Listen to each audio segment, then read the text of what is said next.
नमस्कार, मैं हूं आलोक और आप देख रहे हैं सत्यहिंदी.com। आइए नजर डालते हैं अब तक की सुर्खियों पर। रविवार का दिन बिहार की सियासत में काफी अहम रहा है। कई दिनों से चल रही अटकलों के बीच आखिरकार नीतीश कुमार ने मुख्यमंत्री पद से इस्तीफा देकर महागठबंधन से नाता जोड़ लिया। इसके बाद नीतीश एनडीए में शामिल हुए और 9वीं बार मुख्यमंत्री पद की शपथ ली।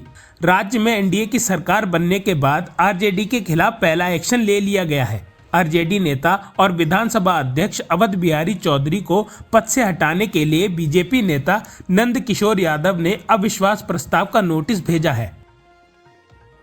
कांग्रेस नेता राहुल गांधी की भारत जोड़ो यात्रा सोमवार को भारी मुस्लिम आबादी वाले किशनगंज जिले से होते हुए बिहार पहुंचेगी, जो पार्टी का गढ़ भी है।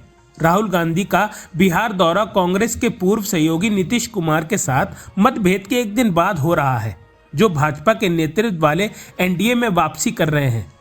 कांग्रेस विधायक दल के नेता शकील अहमद खान के अनुसार राहुल गांधी का किशनगंज में एक सार्वजनिक सभा को संबोधित करने का कार्यक्रम है, जिसके बाद मंगलवार को निकटवर्ती जिले पूर्णिया में एक बड़ी रैली और एक दिन बाद कटिहार में एक और रैली होगी। महागठबंधन को छोड़कर एनडीए में शामिल होने के लिए बिहार के मुख्यमंत्री नीतीश कुमार पर हमला करते हुए एनसीपी अध्यक्ष शरद पवार ने रविवार को कहा कि जनता भविष्य में जेडीयू प्रमुख को सबक सिखाएगी। एएनआई से बात करते हुए पवार ने कहा कि उन्हें नहीं पता कि नीतीश कुमार ने एनडीए के साथ गठबंधन करने के लिए क्यों कदम उठाया। उन्होंने कहा, इसके विपरीत वे भाजपा के खिलाफ भूमिका निभा रहे थे। मुझे नहीं पता कि अचानक क्या हुआ, लेकिन जनता उन्हें भविष्य में उनकी भूमिका के लिए सबक जरूर सिखाएगी। लालू प्रसाद को जहां ईडी के सामने पेश होना था, वहीं तेजस्वी को कल यानी मंगलवार को बुलाया गया है। अधिकारियों ने बताया कि ईडी की एक टीम समन देने के लिए लालू यादव की पत्नी और बिहार की पूर्व मुख्यमंत्री राबड़ी देवी के आवास पर गई थी। ईडी ने 19 जनवरी को लालू प्रसाद यादव और उनके बेटे तेजस्वी यादव को अपने पटना दफ्तर में पूछताछ के लिए पेश होने के लिए फिर से समन जारी किया था। ईडी ने जमीन के बदले रेलवे में नौकरी दिए जाने के मामले में राष्ट्रीय जनता दल प्रमुख लालू प्रसाद यादव को आज पेश होने के लिए समन दिया है। आज इस मामले में लालू से ईडी की टीम पूछताछ करेगी। देश में सीएए कानून कुछ ही दिनों में लागू होने वाला है। इसका दावा कोई और नहीं बल्कि केंद्रीय मंत्री शांतनु ठाकुर ने किया है। उन्होंने कहा है, मैं गारंटी दे रहा हूं कि अगले 7 दिनों में सिर्फ बंगाल में ही नहीं बल्कि पूरे देश में सीएए लागू हो जाएगा। शांतनु ठाकुर ने कोलकाता के काकद्वीप के एक सार्वजनिक बैठक में भाषण के दौरान ये कहा। केंद्रीय मंत्री इस बयान से सियासी गलियारों की हलचल तेज हो गई है। चर्चा इस बात की भी हो रही है कि क्या आगामी लोकसभा चुनाव से पहले देश में सीएए लागू हो जाएगा। जॉर्डन में एक ड्रोन हमले में अमेरिका के 3 सैनिक मारे गए हैं, साथ ही कई लोग घायल भी हुए हैं। इस पर अमेरिकी राष्ट्रपति जो बाइडेन ने कड़ा रिएक्शन दिया है। बाइडेन ने कहा कि हमले के जिम्मेदार लोगों के खिलाफ सख्त कार्रवाई की जाएगी। प्रतिक्रिया देते हुए अमेरिकी राष्ट्रपति जो बाइडेन ने चेतावनी भरे अंदाज में कहा कि सभी जिम्मेदार लोगों को एक समय और एक चुने गए तरीके से जवाबदेह ठहराया जाएगा। हालांकि जॉर्डन ने अभी इस पर कोई प्रतिक्रिया नहीं दी है। हमास के खिलाफ इजराइल के युद्ध शुरू होने के बाद से इराक और सीरिया में अमेरिकी सैनिकों पर हमले बढ़ गए हैं। ईडी ने रविवार को खिचड़ी कोविड घोटाला मामले में पूछताछ के लिए संदीप राउत को बुलाया। शिवसेना सांसद संजय राउत के भाई संदीप राउत को 30 जनवरी मंगलवार को संघीय एजेंसी के कार्यालय पर पेश होने के लिए कहा गया। इससे पहले 18 जनवरी को मामले में शिवसेना नेता सूरज चौहान और पार्टी नेता आदित्य ठाकरे के एक करीबी सहयोगी को ईडी की हिरासत में भेज दिया गया था। कर्नाटका के मुख्यमंत्री सिद्धारमैया ने रविवार को कहा कि कांग्रेस को आगामी लोकसभा चुनाव में राज्य में 15 से 20 सीटें जीतने की उम्मीद है। कर्नाटका में 28 लोकसभा सीटें हैं। सिद्धारमैया ने पत्रकारों से बात करते हुए कहा, कांग्रेस पार्टी आगामी लोकसभा चुनाव में लगभग 20 सीटें जीतेगी।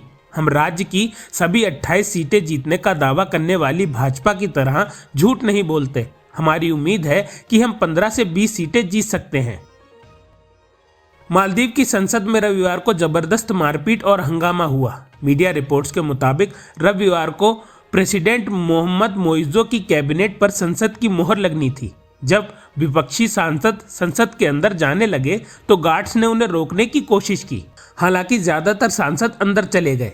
इसके बाद विपक्षी सांसदों ने स्पीकर पर पक्षपात का आरोप लगाया और उनके कान के पास अपने साथ लाए गए बिगुल बजाने लगे। सत्ता पक्ष के सांसदों ने विरोध किया। कुछ देर में मामला मारपीट तक पहुंच गया। इसके कई वीडियो सोशल मीडिया पर वायरल हो रहे हैं। बिहार में 9वीं बार मुख्यमंत्री पद की शपथ लेने के बाद नीतीश कुमार ने रविवार को कहा, पहले भी हम भाजपा के साथ थे, बीच में कहीं गए थे, अब फिर से साथ आ गए हैं, अब सब दिन साथ रहेंगे। उन्होंने कहा, मेरे साथ 8 मंत्रियों ने शपथ ली है और बाकी लोगों को भी जल्द ही शपथ दिलाई जाएगी। सम्राट चौधरी और विजय कुमार सिन्हा उप मुख्यमंत्री होंगे। पूर्व उप मुख्यमंत्री तेजस्वी यादव के विकास के दावे को लेकर सवाल उठाए जाने के संबंध में पूछे जाने पर मुख्यमंत्री ने कहा, हम बिहार के विकास और प्रगति के लिए काम करते हैं, हम यही करते रहेंगे। मैं पहले जहां था वहीं वापस आ गया हूं, अब कहीं जाने का सवाल ही नहीं उठता।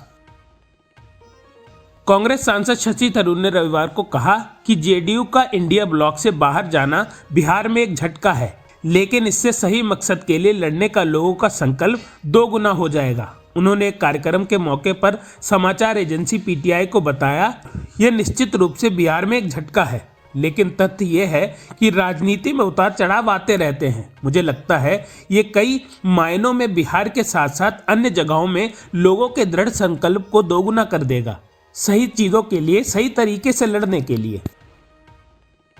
शिवसेना यूबीटी के नेता संजय राउत ने आरोप लगाया कि भाजपा ने बिहार गठबंधन को तोड़ने की साजिश रची और यह पार्टी लोकतंत्र के लिए सबसे बड़ा खतरा है। राउत ने छत्रपति संभाजी जिले में संवाददाताओं से कहा, केंद्रीय गृह मंत्री अमित शाह ने कहा था कि भले ही नीतीश कुमार हाथ जोड़कर भाजपा के दरवाजे पर आए हैं, हमने उनके साथ गठबंधन नहीं करेंगे। उन्होंने कहा, हम राम राज्य में नहीं बल्कि पलटू राम के शासन में रह रहे हैं। अगर राम राज्य होता तो मनोज जारंगे को मुंबई आने की जरूरत नहीं होती। 2 दिन धूप के बाद फिर कोहरा छाने के बाद उत्तर भारत के ज्यादातर इलाकों में बर्फीली ठंड का प्रकोप बढ़ गया है। रविवार को हरियाणा, पंजाब, चंडीगढ़, उत्तर प्रदेश, बिहार और मध्य प्रदेश के ज्यादातर इलाकों में कड़ाके की ठंड के साथ घना कोहरा छाया रहा। खराब मौसम और घने कोहरे के चलते ट्रेनों की आवाजाही पर असर पड़ा और उड़ानों पर भी देरी हुई। मौसम विभाग के मुताबिक अभी कम से कम 2 से 3 दिन तक घना कोहरा और भीषण ठंड की स्थिति बनी रहेगी। 3 फरवरी तक पश्चिमी हिमालयी क्षेत्रों में अलग अलग जगहों पर बर्फ की भी संभावना है। इंग्लैंड ने रविवार को हैदराबाद में पहले टेस्ट के चौथे दिन भारत को 28 रन से हराकर 5 मैचों की सीरीज में 1-0 से बढ़त पा ली है। रोहित शर्मा ने मैच के बाद कहा, 4 दिनों तक क्रिकेट खेला गया है, इसलिए यह कहना मुश्किल है कि कहां गलती हुई। 190 रन की बढ़त मिलने के बाद हमें लगा कि हम खेल में काफी आगे हैं। असाधारण बल्लेबाजी, मैंने भारतीय परिस्थितियों में किसी विदेशी बल्लेबाज द्वारा देखी सर्वश्रेष्ठ बल्लेबाजी में से एक है। ओली पॉप ने शानदार पारी खेली। मुझे लगा कि 230 का स्कोर हासिल किया जा सकता है। पिच में ज्यादातर कुछ नहीं था। हमने स्कोर तक पहुंचने के लिए अच्छी बल्लेबाजी नहीं की। रविवार को गुजरात के गांधीनगर में फिल्म फेयर अवार्ड का आयोजन हुआ। एनिमल में रणवीर कपूर के शानदार परफॉर्मेंस के लिए उन्हें बेस्ट एक्टर का अवार्ड मिला, तो वहीं आलिया भट्ट ने फिल्म रॉकी और रानी की प्रेम कहानी के लिए बेस्ट एक्ट्रेस का अवार्ड अपने नाम किया। वहीं इस बार फिल्म फेयर अवार्ड 2024 में 12वीं फेल छाई रही। इस कल्ट फिल्म के लिए विदु विनोद चोपड़ा को बेस्ट डायरेक्टर के अवार्ड से नवाजा गया। शाहरुख खान की सुपरहिट फिल्म डंकी में विकी कौशल के रोल के लिए उन्हें बेस्ट सपोर्टिंग एक्टर मेल का अवार्ड दिया गया। अब तक की सुर्खियों में बस इतना ही। आगे की खबरों के लिए बने रहिए सत्यहिंदी.com पर।